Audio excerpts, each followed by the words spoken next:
Good morning student. हम आज आप लोगों को क्लास 11th की सब्जेक्ट बायोलॉजी पढ़ाने जा रहे हैं, जिसमें चैप्टर नंबर 2 आपको बताना है।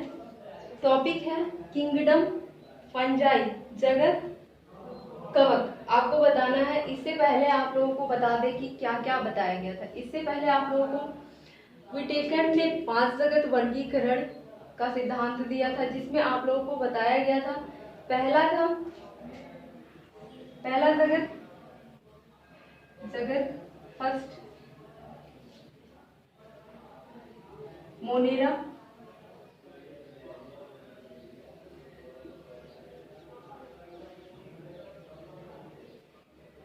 दूसरा जगत था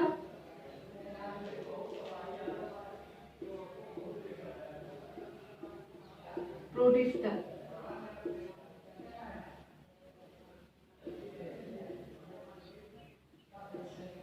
और आज आप तीसरा जगत पढ़ने जा रहे हैं कवक,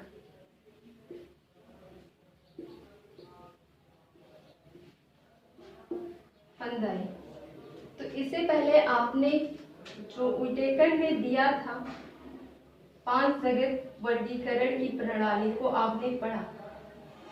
पहला पढ़ा मोनेरा आप पढ़ के समाप्त कर चुके। दूसरा प्रोटिस्टा आपको बताया गया। तीसरा आज बताना है कि फंजाई किसे कहते हैं, ये एक कोशिकीय होते हैं या बहुकोशिकीय होते हैं, इनमें क्लोरोफिल पाया जाता है या नहीं पाया जाता, ये आज आपको पढ़ना है। तो सबसे पहले हम देखेंगे कि जो कवक होते हैं, फंजाई होते हैं, ये एक कोशिकीय होते हैं या बहुकोशिकीय। फंजाई जो होते हैं एक कोशिक या एक कोशिकीय होते हैं, एक कोशिकीय तथा बहुकोशिकीय।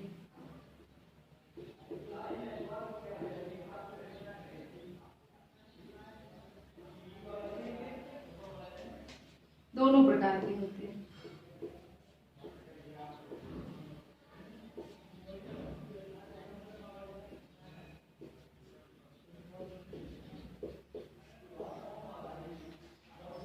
जो कवक होता है फंजाई, वो एक कोशिकीय भी होता है तथा बहुकोशिकीय, दोनों प्रकार के होते हैं, लेकिन ज्यादातर क्या होते हैं, बहुकोशिकीय होते हैं। अधिकतर बहुकोशिकीय कवक पाए जाते हैं, एक कोशिकीय कवक की मात्रा बहुत कम पाई जाती है।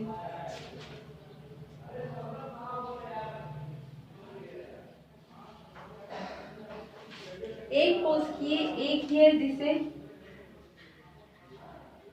प्लाज्मोडियल कहते हैं। जो कवक में है एक कोशिकीय प्लाज्मोडियल है। बाकी जो जितने भी कवक बचते हैं, जितने भी फंजाई बचते हैं, वो कौन से हैं, ज्यादातर बहुकोशिकीय हैं। जैसे बहुकोशिकीय में क्या आएगा, मशरूम आएगा।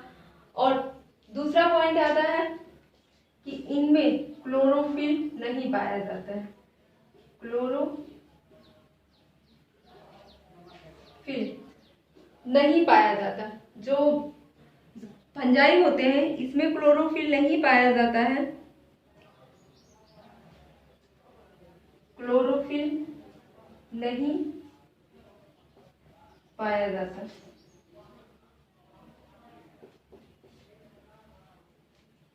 तथा इसमें संवहन बंडल भी नहीं पाया जाता। संवहन बंडल भी नहीं पाया जाता।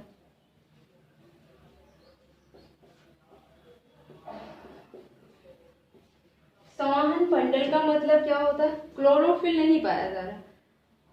अगर क्लोरोफिल नहीं पाया जा रहा है तो ये प्रकाश संश्लेषण की क्रिया नहीं करेंगे। प्रकाश संश्लेषण की क्रिया नहीं करेंगे तो ये इसमें क्या होगा, ये अपना भोजन स्वयं नहीं बना सकते। और दूसरा बताया जा रहा है कि संवहन बंडल नहीं पाया जाता। इसमें जल और भोजन आने और जाने के लिए संवहन बंडल नहीं पाया जाता। भोजन किसके द्वारा पादपों के शरीर में आता है या जाता है। जैसे मनुष्यों में अलग होता है और पादपों में अलग होता है। पादपों में जाइलम और फ्लोएम के थ्रू आता है। तो इसे जंतु और पौधे के बीच का मान, ये इन्हें पौधे माने गए। जो विटेकर ने ये 5 जगत वर्गीकरण दिया है। क्लोरोफिल इसमें नहीं पाया जाता, लेकिन इनको पौधों के समूह में रखा गया। इनको पूर्ण रूप से पौधा नहीं माना गया, लेकिन जो फंजाई होते हैं इन्हें पौधों की कैटेगरी में रखा गया, लेकिन इनको अलग रखा गया है। तो इनमें संवहन बंडल नहीं पाया जाता, क्लोरोफिल नहीं पाया जाता। अब हमने एक कोशिकीय तो पढ़ा, लेकिन ये प्रोकैरियोटिक होते हैं, ये यूकैरियोटिक होते हैं। तो ये अधिकतर बहुकोशिकीय होने के कारण ये यूकैरियोटिक होते हैं।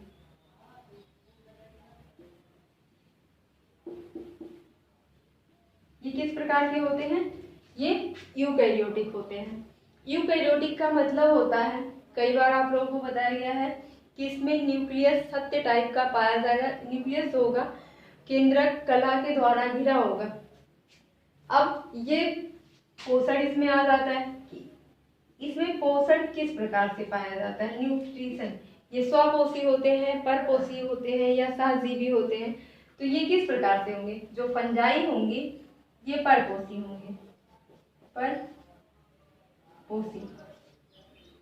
तो ये क्लोरोफिल जब नहीं पाया जा रहा है, ये अपना भोजन बना ही नहीं बना सकते, तो इसमें जो पोषण होगा वो परपोषी प्रकार का पोषण होगा। लेकिन ये सहजीवी प्रकार से भी पोषण करते हैं। जैसे मृत पेड़ पौधों के ऊपर ये उगते हैं, मृत जीव जंतुओं के ऊपर उगते हैं, रोटी के ऊपर उगते हैं। तो इन्हीं पोषण इनमें परपोषी प्रकार का होता है। जैसे सहजीवी होगा, परजीवी के रूप में ये नहीं पाए जाते।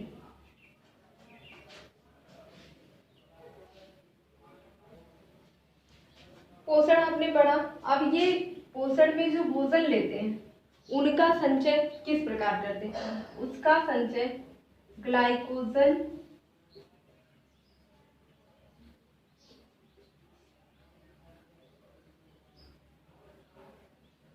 के रूप, ग्लाइकोजन या वसा के रूप में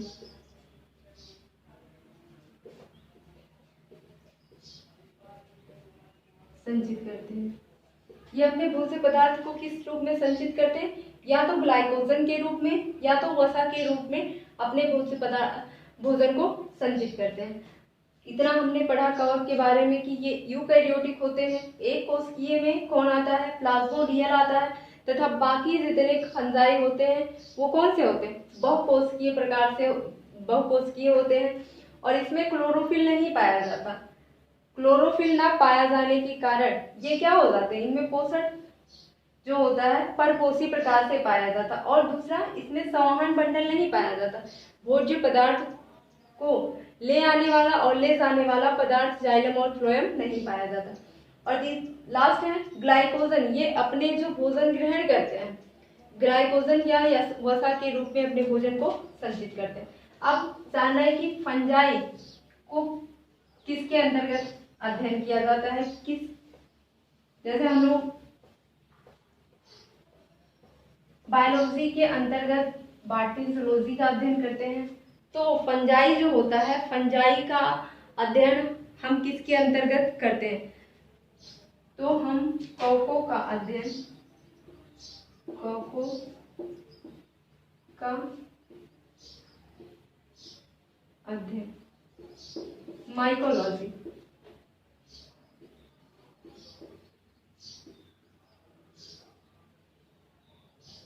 या माइसिटोलॉजी के अंतर्गत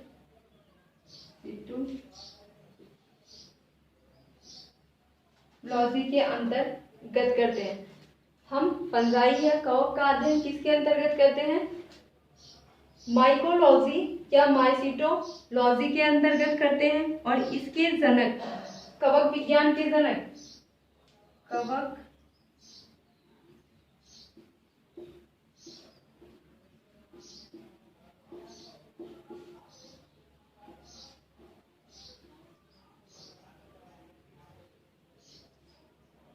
विज्ञान के जनक एंटोनियो मिसोली हैं।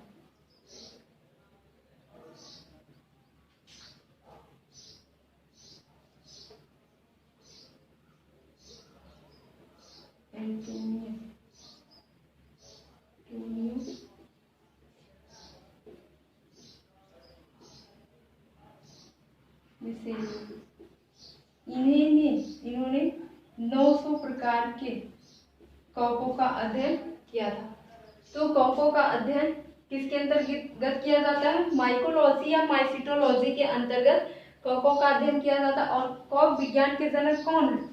एंटोनियो मिसोली हैं, और उन्होंने 900 प्रकार के कवकों का अध्ययन किया जाता है।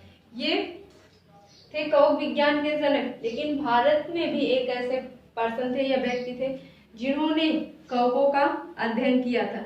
उन्हें भारतीय कवक विज्ञान का कवकों का जनक कहा जाता है। ई जे बटलर थे।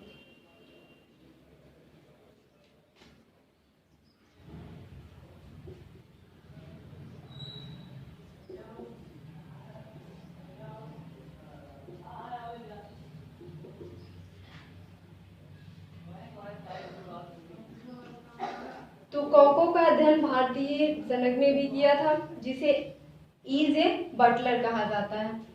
तो कवकों का अध्ययन माइकोलॉजी या माइसिटोलॉजी के अंतर्गत किया जाता है। कवक विज्ञान के जनक एंटोनियो मिसोली हैं। इन्होंने 900 प्रकार के कवकों का अध्ययन किया था। और कवक विज्ञान का जनक भारतीय वैज्ञानिक भी एक थे, तो उनका नाम था ई जे बटलर।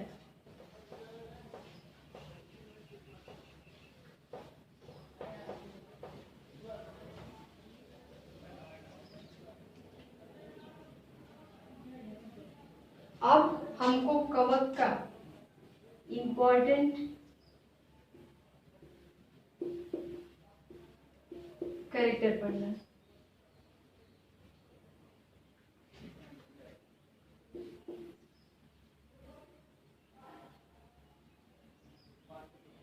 कैरेक्टर पढ़ना कि इनके मुख्य लक्षण क्या होते हैं। सबसे पहले इनके हम वास स्थान के बारे में जानेंगे। वास स्थान,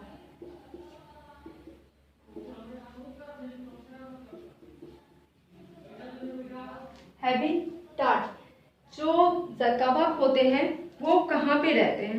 कवक जो होते हैं ये सर्वव्यापी होते हैं।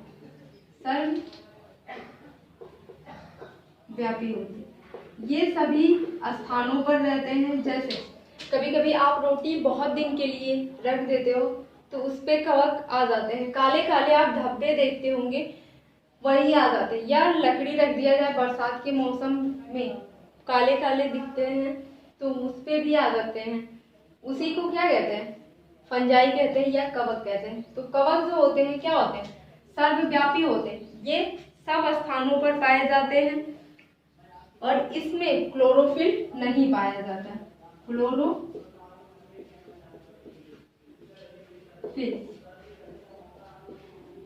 नहीं पाया जाता है।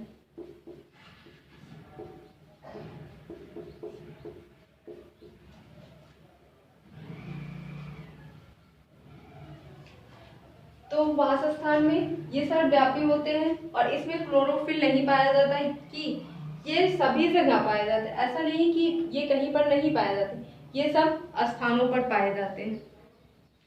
अब दूसरा सुकाय देखेंगे, इनकी शरीर की संरचना। सुकाय, थैलस, तो इनका सुकाय जो होता है थैलस, ये प्रायः एक कोशिकीय और बहुकोशिकीय होते हैं। ये प्रायः एक कोशिक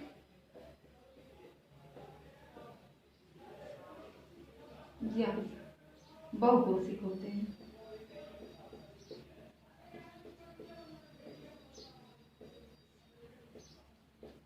आपको थोड़ी देर पहले बताया गया था कि इसमें संवहन बंडल नहीं पाया जाता, जाइलम और फ्लोएम इसमें नहीं पाया जाता। इनका जो थैलस होता है ये थैलस के आकार की होती है। जैसे आपने मशरूम को देखा होगा,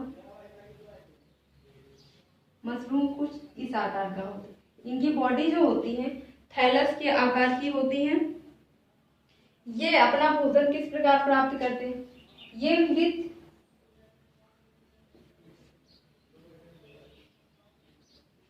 पेड़ पौधों से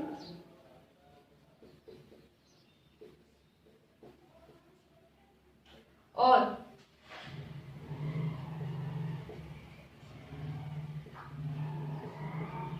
कार्बनिक पदार्थों से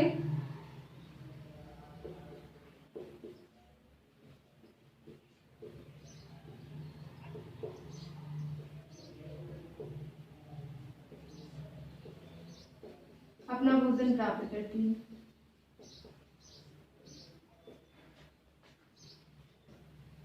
जो फंजाई होता है उनके शरीर का आकार कैसा होता है? थैलस के आकार का। तो ये प्रायः एक कोशिकीय या बहुकोशिकीय होते हैं। अधिकतर ये बहुकोशिकीय होते हैं। ये मृत पेड़ पौधों और कार्बनिक पदार्थों से अपना भोजन प्राप्त करते हैं। आपको बताया गया था कि इसमें क्लोरोफिल नहीं होता, ऊपर बताया गया कि इसमें क्लोरोफिल नहीं होता, तो ये अपना भोजन स्वयं नहीं बनाते। और ये कहाँ? मृत पेड़ पौधों पर कह सकते हैं कि सहजीवी की तरह अपना जीवन यापन करते हैं। अब कोशिका भित्ति आपको पढ़ना है, सेल वॉल। कोशिका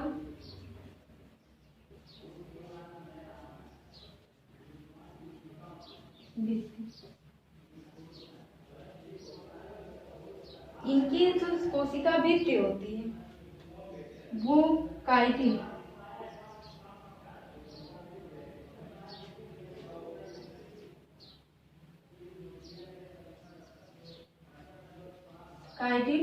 व सेलुलोज की बनी होती है। तो इनकी कोशिका भित्ति किसकी बनी होती है? कवक के, काइटिन व सेलुलोज की बनी होती है। इनसे मिलके बनी होती है, काइटिन व सेलुलोज की बनी होती है।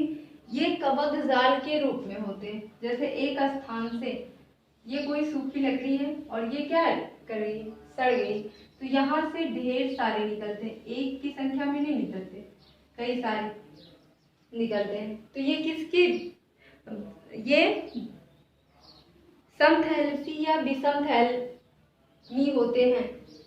इनका सुकाल जो होता है समथैलमी या विषमथैलमी होता है। एक की संख्या में भी रह सकते हैं और कई की संख्या में भी ये रह सकते हैं। अब लाइफ साइकिल देखनी है इसकी। जीवन चक्र,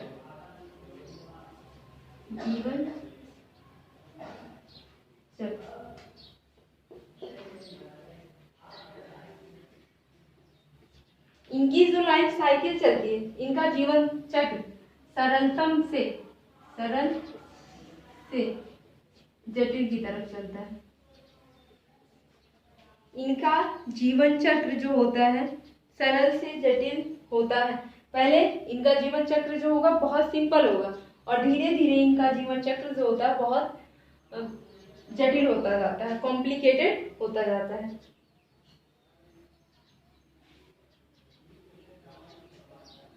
अब इसमें पोषण देखना है, न्यूट्रिशन।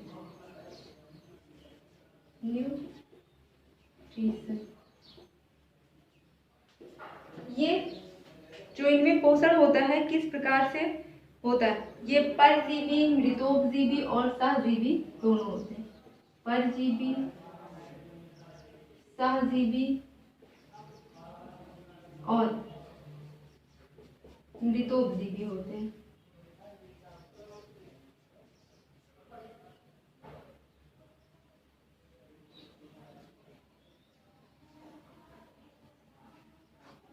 लास्ट बनता है जनन। इनमें जनन किस प्रकार से होता है? इसमें जनन तीनों विधियों के द्वारा होता है। कायिक जनन, अलैंगिक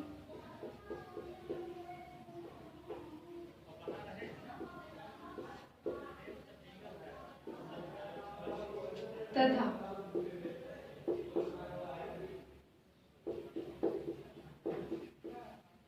लैंगिक जनन।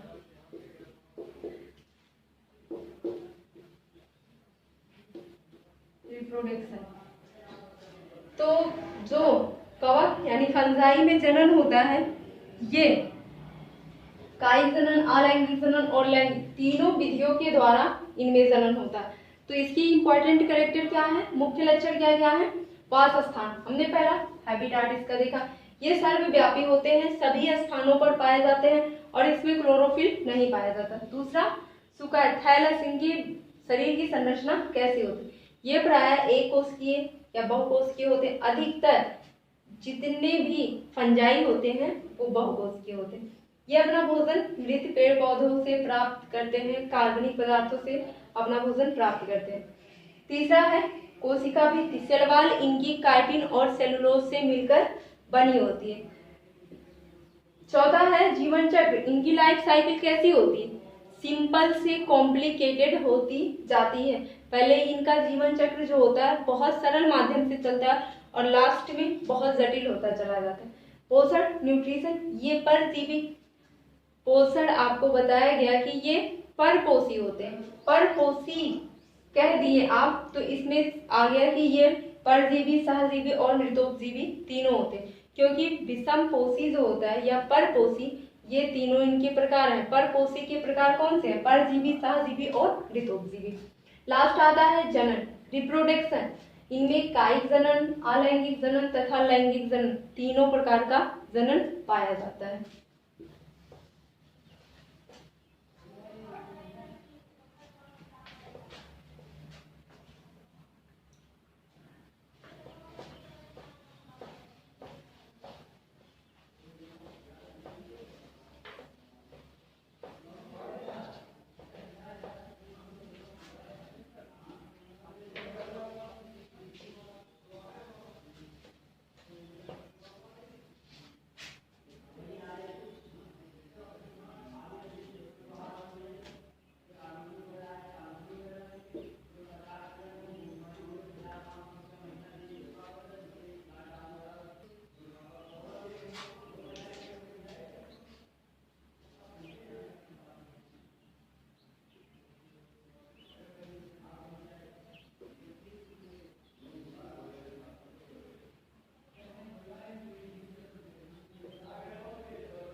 फंजाई, फंजाई को 4 समूहों में बांटा गया है।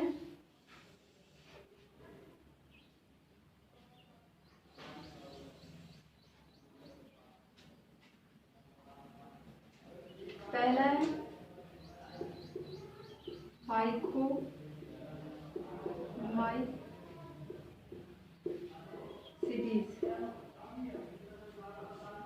दूसरा है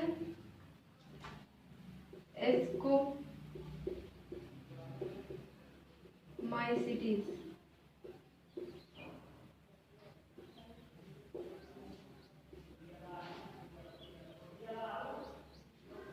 पहला क्या है?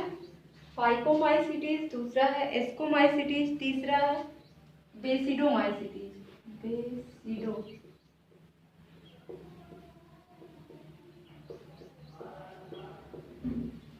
बेसिडोमाइसिटीज, लास्ट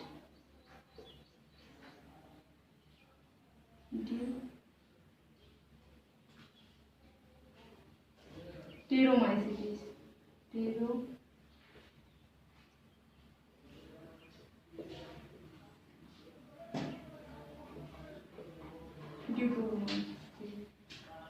तो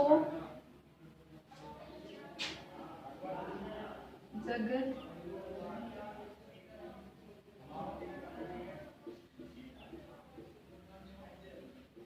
कवक, तो जगत कवक को 4 समूहों में बांटा गया है। पहला है फाइकोमाइसिटीज, दूसरा है एस्कोमाइसिटीज, तीसरा है बेसिडोमाइसिटीज और लास्ट है ड्यूटूरोमाइसिटीज। कवक का मतलब क्या होता है पहले जान लेते हैं। तो कवक का मतलब होता है सूत्र या हाइफी। कवक का मतलब होता है सूत्र या हाइफी। ये 2 प्रकार के होते हैं। जो कवक सूत्र होते हैं ये 2 प्रकार के, एक होते हैं अपटीय, दूसरे होते हैं पटीय। कवक सूत्र कितने प्रकार के होते हैं? अपटीय कवक सूत्र और दूसरे होते हैं पटीय कवक सूत्र। अब आपको पढ़ना है कि फाइकोमाइसिटीज किसे कहते हैं, एस्कोमाइसिटीज किसे कहते हैं, बेसिडोमाइसिटीज किसे कहते हैं और ड्यूटरोमाइसिटीज किसे कहते हैं।